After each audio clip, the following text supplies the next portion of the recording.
I've been driving trucks for over 15 years, and I've seen my share of weird things on the road. Strange people, eerie rest stops, and places that don't sit right with you. But nothing has ever gotten under my skin like what happened one night in West Memphis, Arkansas, back in the fall of 2019. I was hauling a load of produce from Dallas to Nashville, running late, so I decided to stop for the night at a truck stop just off I-40. It wasn't my first time there, a Flying J off the highway, near an old, rundown diner called Roy's.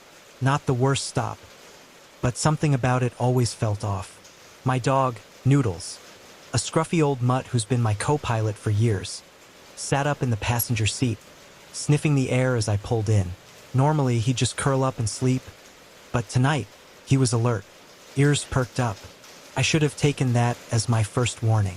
The lot was half full, a handful of rigs idling on the crisp October night. It was quiet, too quiet for a truck stop. No sounds of chatter, no rumbling engines, no music from a nearby cab, just the hum of the streetlights buzzing overhead. As I climbed out, I felt it immediately, that weird, prickling sensation on the back of my neck, like someone was watching. I did a slow scan of the lot. Nothing but rows of trucks and the faint glow of the diner's neon sign, flickering in the distance. Still, I couldn't shake it. I grabbed my wallet, patted Noodles, and told him I'd be back soon. His eyes followed me as I locked the door behind me. He didn't look happy about it. Inside Roy's, the smell of burnt coffee and fried food hit me like a wall. The place was mostly empty, save for a tired-looking waitress behind the counter and an older man in the corner, hunched over a plate of something unappetizing. I picked a booth by the window and ordered a simple meal: eggs, bacon, toast. Nothing fancy. The waitress nodded, barely looking up. The place was dead silent, except for the low hum of a radio playing some country song from the 80s. It wasn't until I got up to use the restroom that things took a turn. I was gone for maybe 2 minutes. When I came back, everything looked the same, except for one small detail. My fork had moved. Not by much, just a couple of inches to the left. At first, I thought I was imagining it. Maybe the waitress came by, but my plate was untouched, and I hadn't heard anyone near my table. A cold feeling crept up my spine. I looked around. The older man in the corner was still there, staring down at his plate. The waitress was behind the counter, jotting something down. No one else. Trying to shake it off, I sat back down and finished my food quickly. But the whole time, I couldn't stop glancing around, that uneasy feeling pressing down on me. I paid my bill and left. Back at the truck, Noodles was pacing in the cab, whining softly. "Relax, buddy," I muttered, unlocking the door. But as I climbed in, my eyes drifted past the lot, towards the edge of the trees beyond the gas station. And that's when I saw him, a figure, barely visible in the dim light, standing just at the tree line. Too far to make out a face. Too still to be just some random guy stretching his legs. He was watching me. I sat there, frozen, my hand still on the door handle. Then he moved.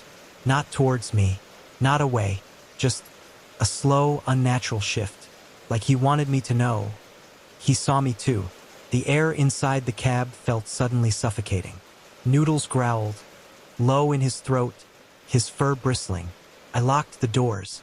The figure stayed for another few seconds. Then, without warning, he disappeared into the woods.